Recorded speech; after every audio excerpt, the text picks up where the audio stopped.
जी नमस्कार, अस्सलाम वालेकुम सब लोगों को। मेरे इस लाइव में मैंने टैग कर रखा है अनुपम खेर साहब को। आज मैंने उनका इंटरव्यू सुना न्यूज़ 18 पे।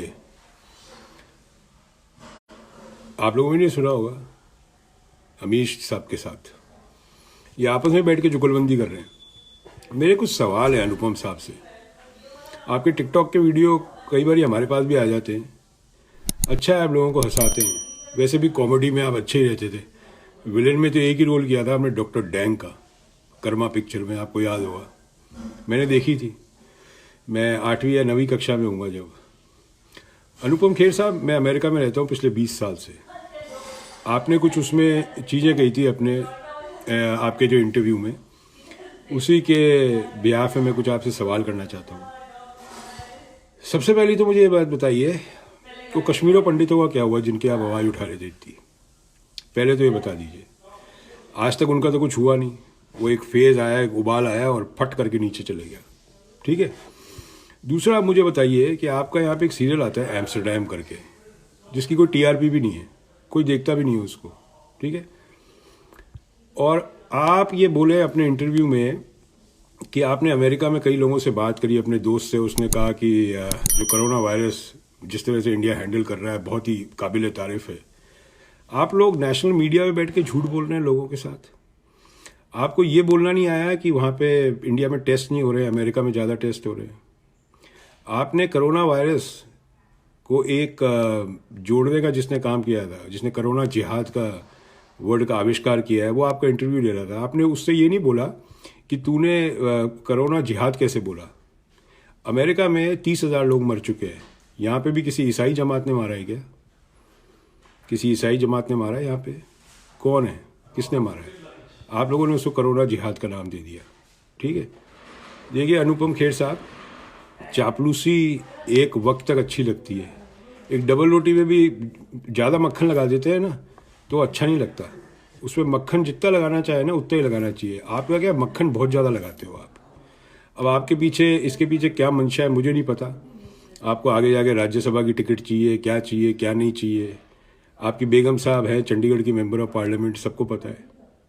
और मुझे जितना अंदाज़ा है ना, खेर साहब आप तो अभी अभी आए हो इस खेल में, मुझे जितना अंदाज़ा है ना आपको नहीं है। जैसे आपकी आपकी लाइन में आप बेहद अच्छे एक्टर हैं, नो डाउट अबाउट इट, कोई इसमें दो राय नहीं है। मैंने आपकी एक पिक्चर देखी थी डैडी करके, बहुत ज़बरदस्त। और आपकी पहली पिक्चर आई थी सारांश, वो तो अनबीटेबल मूवी थी। आज भी मैं देखता हूँ कई बारी। मगर जो अभी जो आप वो कर रहे हैं ना, हरकतें कर रहे हैं, ये देश हित में नहीं है। आप झूठ बोल रहे हैं देश में, देश की मीडिया में बैठ के आप लगातार झूठ बोलते चले जा रहे हैं। ठीक है ना सर? तो ये हरकतें आप ना करें, ये अच्छा रहेगा खेर साहब। क्योंकि क्या होता है, अंधभक्त के पीछे भी अंधभक्त होते हैं, समझ रहे हैं ना? अंधभक्त के पीछे भी अंधभक्त होते हैं। आजकल वही हो रहा है देश में अपने। आप किसी के अंधभक्त हैं, आपके भी कोई अंधभक्त हैं। तो अंधभक्तों की जो ट्रेन चालू हो जाएगी ना, तो देश का जो इंजन है ना वो गिर जाएगा। तो ये ना करें आप। और मुझे उस बात का जो मेरा सवाल किया है मैंने आपको, मुझे ये ज़रूर बताइए कश्मीरी पंडितों का क्या हुआ। ये बताइए कितने कश्मीरी पंडित वहाँ जा रहे हैं, कितनों को ज़मीन मिल गई है, क्या हुआ उन कश्मीरी पंडितों? मैं भूलता नहीं हूँ, मैं भूलता नहीं हूँ। मुझे पता है आपको एक पार्टी से नफरत है, उस पार्टी से नफरत है जिस पार्टी ने स्कूल बना के दिए, जिस अपने कॉलेज में पढ़े वो भी उस पार्टी ने बना के, जिस अस्पताल में आप पैदा हुए थे वो भी उसी पार्टी के ज़माने में बना था। अभी आप लोगों में क्या हो गया ये मुझे समझ में नहीं आता। और आप इसका भी मुझे जवाब दीजिए कि जो 30,000 आदमी अमेरिका में मरा है, वो किसी ईसाई जमात ने मारा था क्या? किसी ईसाई जमात ने मारा था? इसका सवाल का जवाब दीजिए। और ये उल्टे सीधे जो आप बनाते रहते हैं ना वीडियो टिकटॉक पे, फिर उल्टे सीधे हंसते रहते हैं, ये सब ये ना करें, ये अच्छा नहीं लगता, ये आपको शोभा नहीं देता है। अब एक सीनियर आदमी है, 60 साल की आपकी उम्र होने वाली है, हो चुकी है, तो ये सब आपको शोभा नहीं देता है। मैं अमेरिका में ही रहता हूँ, ठीक है, डैलस में रहता हूँ, टेक्सास में। कभी अमेरिका आए तो मुझसे संपर्क करिएगा। मैं न्यूयॉर्क आ जाऊँगा आपसे मिलने, या तो आप इधर आ जाना मेरे से मिलने। You are most welcome in my house, no problem. ठीक है ना सर? तो और मैं दोबारा रिपीट कर देता हूँ, एक्टर आप मुझे बहुत पसंद है, आपकी एक्टिंग बहुत पसंद है, मगर अभी जो आपकी चल रही है ना एक्टिंग, उसको एक्टिंग नहीं बोलते, उसको ओवर एक्टिंग बोलते हैं। आपने एक बात बताइए खेर साहब, आपको पता है कि हिंदुस्तान में कितने बच्चे स्कूल नहीं जाते हैं? अंदाज़ा भी है आपको? किसकी वजह से नहीं जाते पता है आपको? क्योंकि पैसा नहीं है। 28 मिलियन बच्चों से लेके आप समझ लीजिए 32 मिलियन बच्चे इंडिया में स्कूल नहीं जाते हैं। आपने कभी आवाज़ उठाई? उनके माँ बाप को मिला के आज की तारीख में कितने मिलियन हो गए? 64 मिलियन। 64 मिलियन बेरोजगार लोगों के बच्चे स्कूल नहीं जाते हैं आज की तारीख में। जो कोरोना वायरस के बाद में जो इंडिया में होने वाला है, आपको उसका अंदाज़ा भी है? भुखमरी, क्राइम, रेप, अंदाज़ा है? नहीं है। उस पर आप चर्चा नहीं करेंगे, नहीं कर सकते। 32 मिलियन बच्चे स्कूल नहीं जाते हैं। दो ही रीज़न हो सकता है, या तो जाना नहीं चाहते या पैसे नहीं है। आपने कभी बात नहीं करी। आपकी पार्टी के लोग रेप उस चार्जेस में जेल में बंद हैं। कभी चर्चा करी आपने? नहीं करी। तो मुझे इस क्लियर कट अंदाज़ा हो जाता है खेर साहब कि आपकी थिंकिंग एक तरफ जाती है, लॉपसाइडेड थिंकिंग है आपकी। आप देश हित में नहीं सोचते, आप सोचते हो एक राजनीतिक पार्टी के हित में, और उस हित के पीछे राज्यसभा की सीट है, आज नहीं तो कल। लिखित में ले लीजिए, आप कितना ही नकार लीजिए, नहीं होगा। ठीक है? तो किसी भी जिस दिन आप लोगों ने इसको एक रिलीजन के साथ जोड़ दिया था ना, उस दिन मुझे पता लग गया था कि ये बवाल बहुत साल चलेगा अब इंडिया में, बहुत साल। एक बात बताइए खेर साहब, ये जिनके बारे में आप बोलते रहते हैं, इन्हीं के जमात से ज़हीर खान, अज़हरुद्दीन, मोहम्मद रफ़ी, सलमान, शाहरुख, बड़े बड़े नाम, अब कलाम साहब, ये सब इन्हीं की जमात से आए हुए हैं। और मैं आपको एक और बता दूँ, जिस जमात के ऊपर आप लोग इतना चिल्ला रहे हैं ना, देश के अंदर 80% मुसलमान उस जमात के ख़िलाफ़ है। 80%। आपको इतने मुसलमान नहीं जानते होंगे खेर साहब जितना मुझे जानते हैं, समझ दीजिए। मेरी तो कोई फिल्म भी नहीं आती, मैं कोई एक्टर भी नहीं हूँ, मैं कोई सेलिब्रिटी भी नहीं हूँ। ठीक है? मैं आपकी तरह एक्टिंग भी नहीं करता, और ओवर एक्टिंग मुझे आती नहीं है। 70 से 80% मुसलमान, 80% ऊपर ही मान लो, वो नहीं जानते, वो नहीं मानेंगे जो इन्होंने करा है। मेरी अभी बात हो रही थी जापान, मैं आपको बता देता हूँ। जापान में मुस्लिम कम्युनिटी से, जो इंडिया के मुस्लिम्स हैं, जो जापान में रह रहे हैं पिछले 20-20 साल से, थूकते हैं इन लोगों पे, तबलीगी जमात पे थूकते हैं, बोले हम मानते भी नहीं इन लोगों को। तो आपने एक जमात को लेके सारे मुसलमानों को कटघरे में खड़ा कर दिया। अब मैं बताऊँ इसका क्या इफेक्ट होगा आने वाले टाइम में, आपको पहले ही बता देता हूँ, मैं हरदम बता देता हूँ।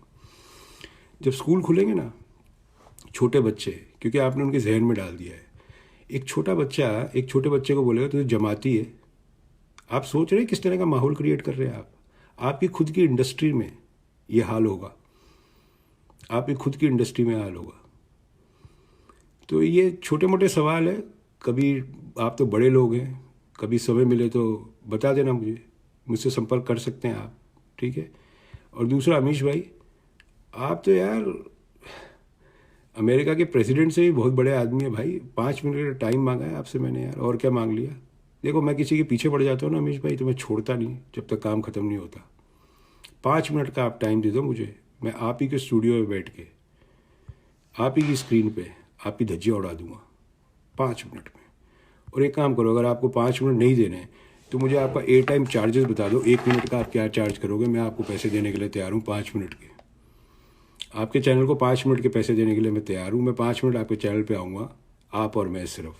ठीक है? और मैं साबित कर दूंगा कि आप एक फेक नेशनलिस्ट हैं, साबित कर दूंगा मैं। देखो अमीश भाई, मेरे अपने चैनल से पता करने के लिए मुझे बहुत कुछ पता है। ठीक है? प्रॉपर्टीज़ के बारे में पता है, बहुत कुछ पता है मुझे, वहाँ तक मत जाने दो आप। पर वो देश के सामने बताऊँगा। मुझे ऐसा धंधा बताओ जिसमें 5 साल में आदमी 50 करोड़ रुपए कमा ले सिर्फ न्यूज़ पढ़ने के, मुझे बताओ। ठीक है? और फाइनली मैं बता दूं भाई लोग, आप लोगों को जितने भी हो, आप लोगों को जितने कमेंट करने ना करो यार, जिन लोगों को उल्टा सीधा है, मैं किसी का जवाब नहीं देने वाला अब, कुछ नहीं। मैंने एंड कर दी है बात। अब जो भड़ास निकालनी है निकालो। मुझे तो उन जो बच्चे जो स्कूल नहीं जाएंगे, जो बच्चे स्कूल नहीं जाते, इंडियन एक्सप्रेस की रिपोर्ट है, मेरे दूसरे पेज पर डाली हुई है, 32 मिलियन बच्चे स्कूल नहीं जाते इंडिया में। इसका मतलब 64 मिलियन अडल्ट के पास 2 वक्त की रोटी भी नहीं है देश के अंदर, और आप लोग बड़ी बड़ी डींगे मार रहे हैं। बहुत खूब भाई, बहुत खूब। तो खैर साहब, और वो अमेरिकन का नाम बताइएगा मुझे जिसने जिसने आपको बताया कि इंडिया तो बहुत अच्छी तरह से हैंडल कर रहा है। अभी गेम शुरू भी नहीं हुआ है खैर साहब, गेम शुरू भी नहीं हुआ है अभी। आप हिंदुस्तान की जनता को मिसगाइड कर रहे हैं नेशनल नेटवर्क पे, और उस आदमी के साथ बैठ के बात कर रहे हैं जिसने इस शब्द का आविष्कार किया जिसका नाम है कोरोना जिहाद। अमेरिका में आपने किसी को सुना ये बोलते हुए? किसी को सुना आपने अमेरिका में बोलते हुए ये वाली बीमारी को किसी से जोड़ते हुए सुना? खैर साहब, आपका तो पता नहीं, आपसे पहले एनआरआईज यहाँ बहुत बैठे हुए हैं जिन्होंने देश का तिरंगा ऊपर कर रखा है खींच के। हम लोग धंधे में, लॉयर्स में, डॉक्टरों में, राजनीति में बहुत यहाँ पे बहुत ज़्यादा ताकतवर है। ठीक है साहब, ये आप भी जानते हैं और हम भी जानते हैं। तो वहाँ तो आप कुछ और बोलते हो इंडिया में बैठ के, और यहाँ कुछ और बोलते हो बैठ के। तो आपकी जो ये दोगला रोल चल रहा है ना, डबल रोल, ये मैंने पकड़ लिया है। ये डबल रोल मैंने पकड़ लिया है। और मैं फिर रिमाइंड करता हूँ आपको कि कश्मीरी पंडितों का क्या हुआ। ऐसा कौन सा मुसलमान है जो कश्मीर में बैठा है और बोल रहा है कि कश्मीरी पंडितों को अंदर नहीं आने देंगे? बता दीजिए आप। मैं आपको एक जगह बताता हूँ, यहाँ पे लेक चार्ल्स करके जगह है, लेक चार्ल्स, ठीक है, लुजियाना में। उसमें 40 कश्मीरी परिवार रहते हैं, लेक चार्ल्स अमेरिका में 40। और सबसे अमीर परिवार जो था कश्मीर का वो मेरे घर के पास रहते हैं। ठीक है, वो यहाँ पे 11 साल पहले शिफ्ट हुए थे। सबसे अमीर परिवार है। ओके, मैं आपसे उनकी बात कराना चाहता हूँ डायरेक्ट।